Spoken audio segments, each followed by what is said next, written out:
Now we're going to go to the bond measures. And I'm going to tell you how I'm going to vote on these bond measures, but I also want to give you Maureen Cruz's contrarian report. Now, Maureen Cruz has been a friend of mine since the early 2000s. She is a registered nurse. She left the Democratic Party. She's been a big fighter for single-payer health care, and she knows where all the bodies are buried in this state. So I'm going to tell you what she says about initiatives, which really makes a lot of sense to me, but it's not necessarily the way I'm going to vote. So I just want to share this with you, and I'm reading directly from her email. The initiative system has been hijacked by corporate interests. I dislike ballot propositions and usually vote no if very specific interests are benefited over the general needs. We can never know all the relevant information needed to make the right choices on initiatives. Most are written by specific interests for their specific enrichment, usually deep pockets going deeper. Money is usually taken from the general fund needed to support our public institutions and often distributed to private concerns and profit-making entities. On top of that, bank loans are made with expensive interest, enriching lenders, and paid for by the general fund, our collective public treasury.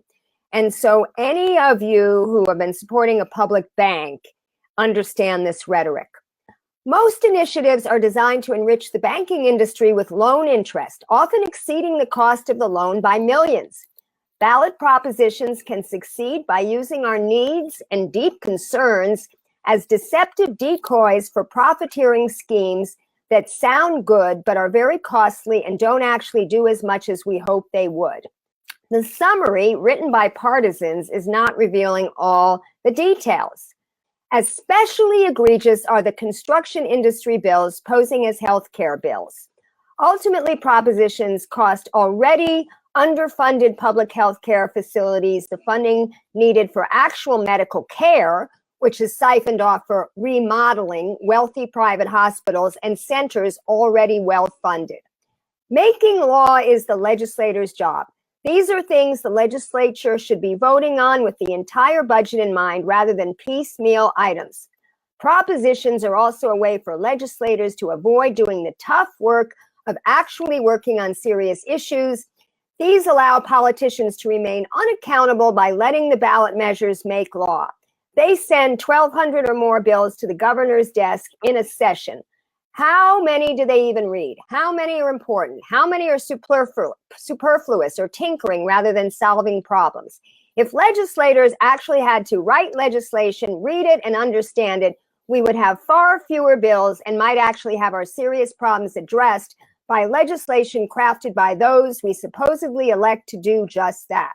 And she credits researcher Robert Stern, JD, a very progressive thinker, who conducted some studies and wrote quite extensively on ballot measures and good governance.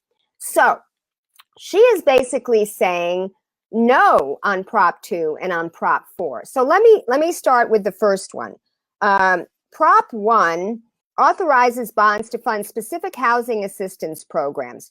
$4 billion in general obligation bonds for existing affordable housing programs for low-income residents, veterans, farm workers, manufactured and mobile homes, infill and transit-oriented housing. This will impact increased state costs to repay bonds about $170 million over the next 35 years. Now, she's not speaking about Proposition 1, and I know a lot of my friends in housing are really supporting this, and we did support a Measure H and Measure HHH.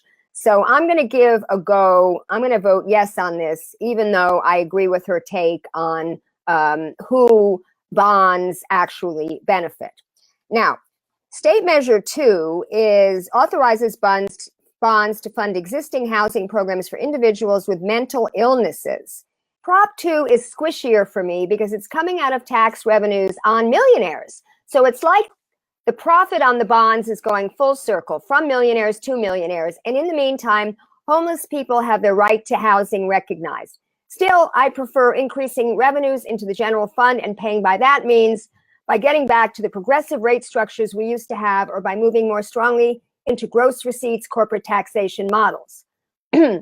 She says, maybe you and I should write up a Proposition Infinity, reverse bond enablement, where we count any wealth over 10 million as a people's bond and require interest be paid from that wealth to the people at a rate of 8%. Or should we be like most credit cards and go up to 16.6%? It's not a wealth tax, it's a people's bond. Anyway, that's on mental illness, housing for the mentally ill. And I'm going to vote for that because I feel like there was supposed to be, when Reagan deinstitutionalized the mental hospitals and closed them all down, there were supposed to be halfway houses in the community for the mentally ill that needed assistance. They couldn't live on their own. And of course, all the NIMBYs fought those, just like they fought, just like they're fighting the homeless shelters in the communities now. So if this money can go into housing for the mentally ill homeless, I would like to see it happen, because right now the jails are the largest houser of the mentally ill in our state. Now we have Proposition 3, which is a water bond, and I and everybody else I know is against this water bond because it completely benefits big ag and probably big oil, just like the tunnels do. And it's a total scam, and all the environmentalists are voting no on Prop 3. Now, Prop 4 authorizes construction at hospitals providing children's health care.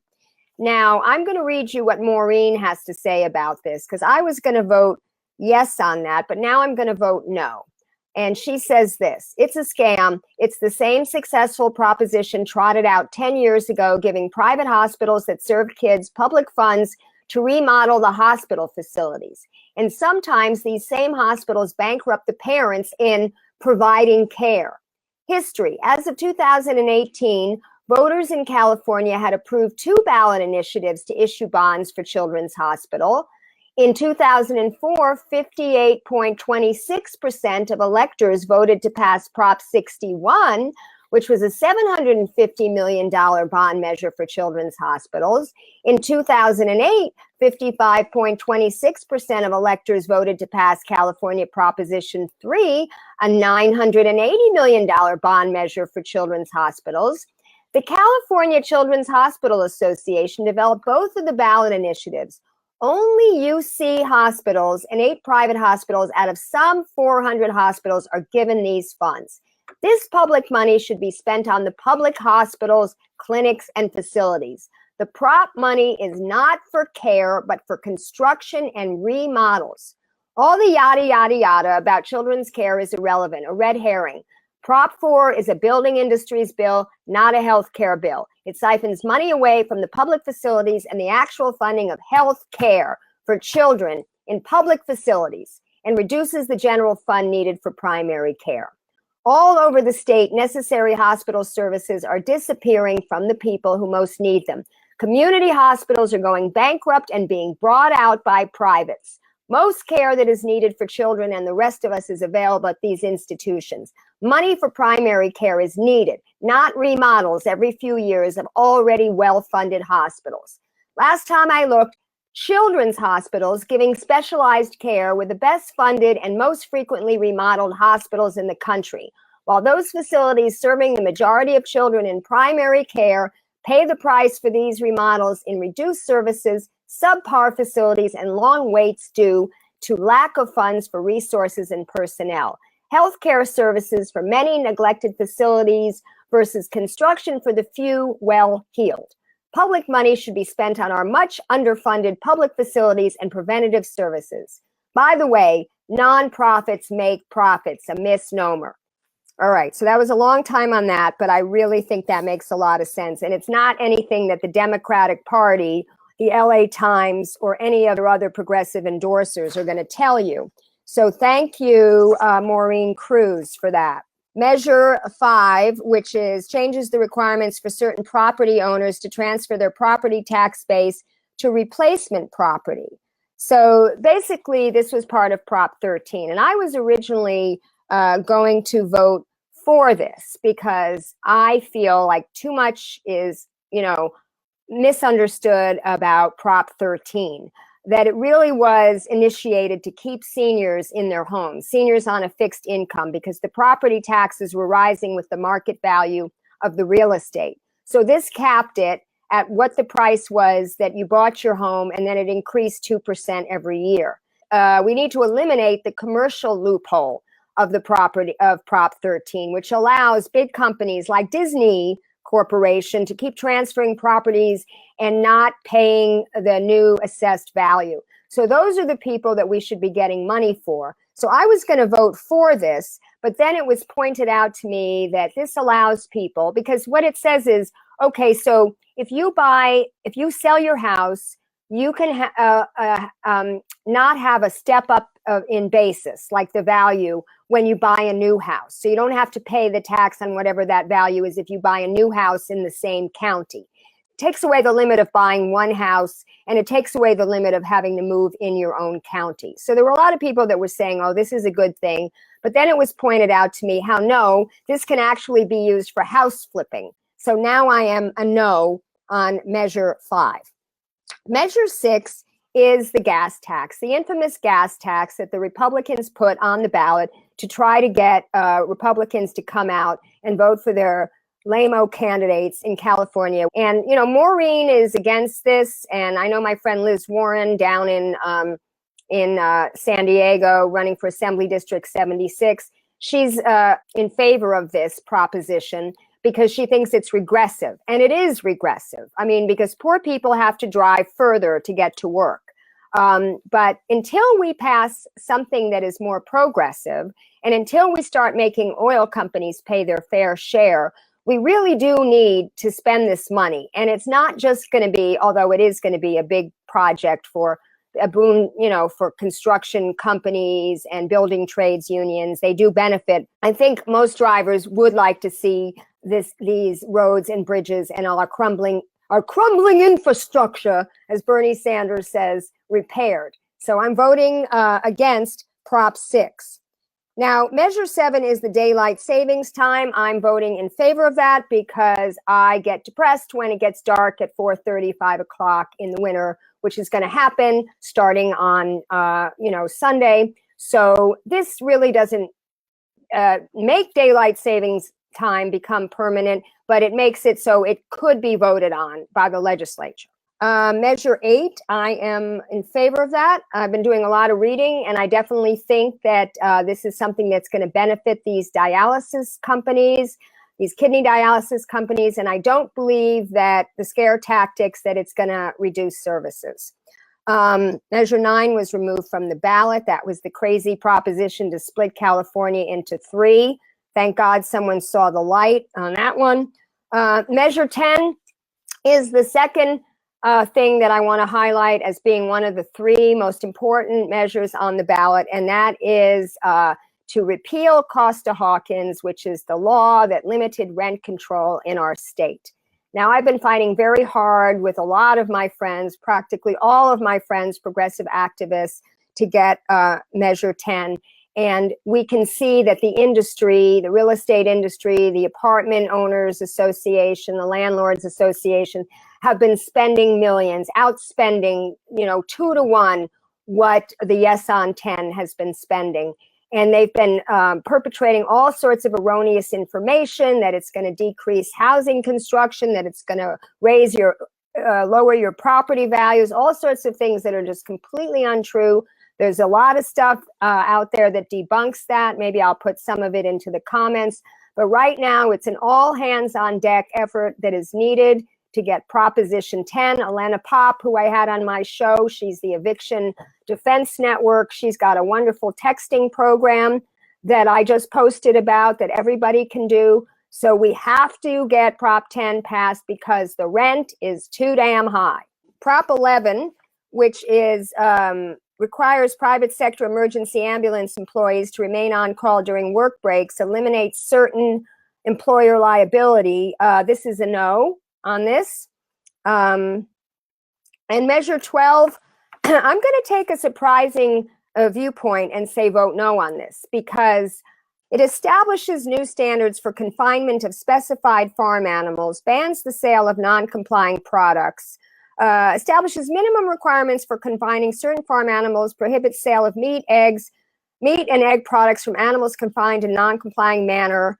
Sounds like a good measure, right? But guess what, folks? The Humane Farming Association, which I've been supporting since the 1980s, when they were the first one to alert me to how milk-fed calves are treated, how they're in these small pens and they're lying in their own feces and urine, and they have to pump them up with antibiotics just so that they don't get sick, and then the antibiotics get into us and we become immune. I mean, I used to tell these stories to my father. I'll never forget. I was in my 20s, and he would take me to some fancy Italian restaurant in Manhattan, and when he'd order the veal scallopini, I'd go into my whole litany about milk-fed veal. But ever since then, I have been following the Humane Farming Association, and they and PETA are against this. And let me read to you what Maureen Cruz wrote here. And she credits her friend Sally, so I got to find out who Sally is. It is a weak and ineffectual proposition established by the Humane Society of the United States to raise donations for them when it passes. And I know how this works from fighting, these weak fracking regulatory bills like SB 10 that was sponsored by the NRDC and the League of Conservation Voters, who are two big green groups that always support the weakest, most ineffectual solution so that they could say, look what we passed, now donate to us. So the Vote Yes commercials you have seen on TV was filmed 30 years ago and not even in this country. The whole thing is a sham established by the California egg industry. The Humane Society should be demanding free roaming hens like Vital Farms keeps their hens. Yes, I buy Vital Farms. These are called pastured hens. This new law puts them in a space of 1 foot. How is that humane, right? So roaming in a pasture instead of proposing a proposition that keeps a hen caged in a square foot structure, the Humane Farming Association is totally against it, as our friend of the animals who I work very closely with. Here are the responses to specific issues raised by folks taken in by the false information about Proposition 12. And I hope you're listening, Andrea Leon Grossman, who got Food and Water Watch to make an editorial in favor of this. Myth, additionally, liquid eggs exempt from Prop 2 are now included, which helps million more birds. Fact, there are no egg-breaking plants, which are needed for liquid eggs, in California. And Prop 12 will fail to regulate out-of-state plants due to pending litigation and congressional action. Fact, egg farmers, including some who may stay neutral on the new proposal, spent nearly $10 million to oppose Proposition 2. However, that makes our point. The egg industry spent $10 million against Proposition 2, but not one dime against Proposition 12 because they wrote Proposition 12's hen housing provision. Activists thought Proposition 2, which was approved by 63.5% of voters, would result in cage-free conditions. Wrong. They were told by HSUS that Prop 2 guaranteed hens would be cage-free by 2015. Even though HSUS was repeatedly and vigorously warned ahead of time that the language of Proposition 2 needed to be corrected prior to being put on the ballot. HSUS refused to heed those warnings and marched ahead with a worthless initiative, just as they are doing again with Prop 12, only Prop 12 is far worse. However, the California Department of Food and Agriculture later interpreted the ballot measure and set a rule that each hen had to be provided 116 square inches of space. Wrong. The California Department of Food and Agriculture has no authority to define Prop 2. In fact, CDFA repeatedly and explicitly made it clear that their regulation was not an interpretation of Prop 2, but rather a freestanding regulation promulgated separately in the name of addressing salmonella issues. The only ones responsible for the failure of Prop 2 are HSUS and its mindless tag-along groups. Here's another myth. Pigs and calves be able to stand up, lie down, turn around freely, and fully extend their limbs. There were no veal or gestation crates in California at the time of Prop 2, and it had no impact whatsoever on calves and pigs, nor obviously would Prop 12.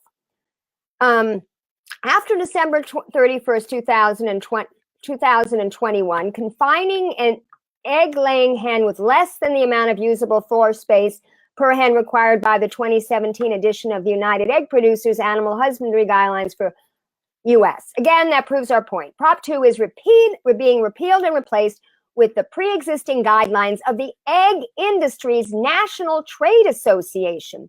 It's true that Prop 12 extends the deadline for cage-free eggs to 2021 and allows for continued leeway for farms until the mandatory transition. Wrong on two fronts. One, Prop 12 legalizes cages until at least 2022. More importantly, Prop 12, unlike Prop 2, allows the legislature to push back the date further without any approval from voters. And already there's a bill which passed the Assembly that pushes the date back to 2024. These are ever-changing, never-arriving deadlines. But that's better than the current situation. No, it isn't, because Prop 12, among other harmful things, explicitly declares that cages will be legal in California and would establish just 1 square foot, an acceptable size. So that is my position on Prop 12. I am voting no on Prop 12. I'm going with my original instincts. Thank you, Maureen Cruz, for providing me with some ammunition.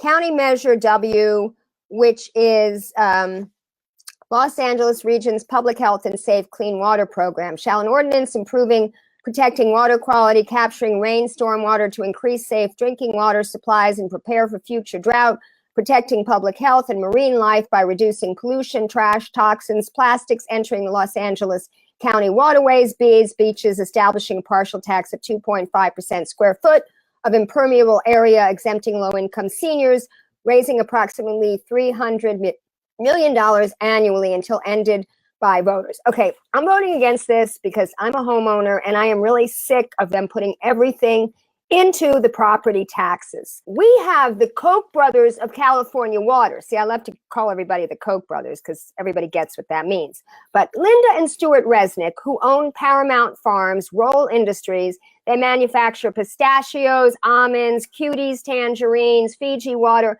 They use more water than the residents of San Francisco and Los Angeles combined. Let them pay more taxes, okay? I am sick as a homeowner of being charged. Okay, I replace my grass for, some permeable and some impermeable. And DWP gave me a rebate, and I liked that.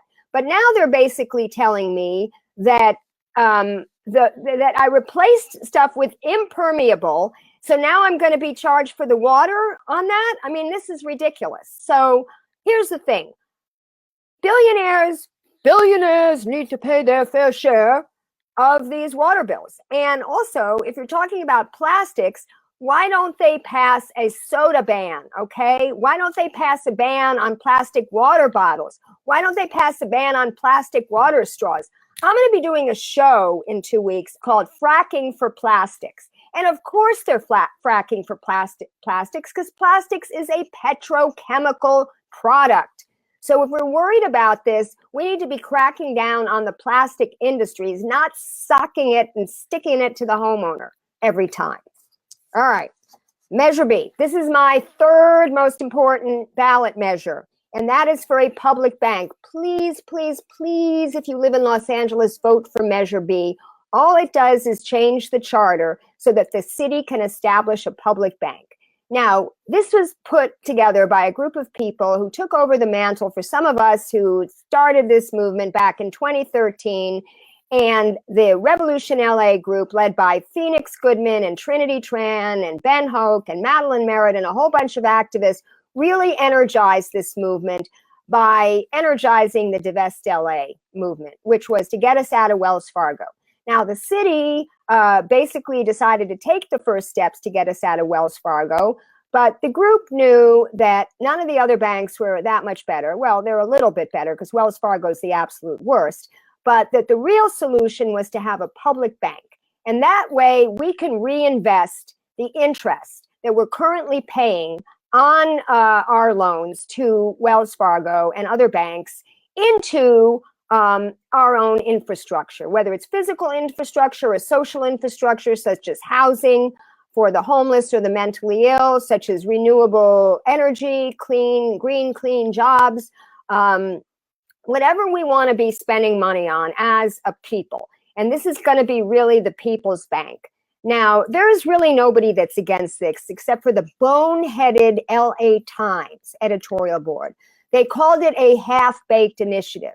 And that is only because there's no details. Well, Herb Wesson, who's the president of the city council, who is our big champion for this, basically said they're not going to put together the details and do a feasibility study and all that until the charter gets changed. So this is step one small step for man and one huge step for mankind.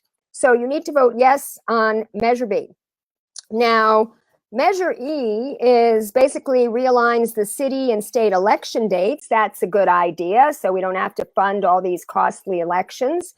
And Measure EE is similar. It realigns the Los Angeles Unified School District and state election dates. So yeah, we want to simplify these dates. People, have to go out and vote too much. I mean, there's no such thing as too much democracy, but we want to make it easy for people. But I'll probably be doing some sort of election recap show after Tuesday's election. So until then, share this video, go out and vote, and keep fighting.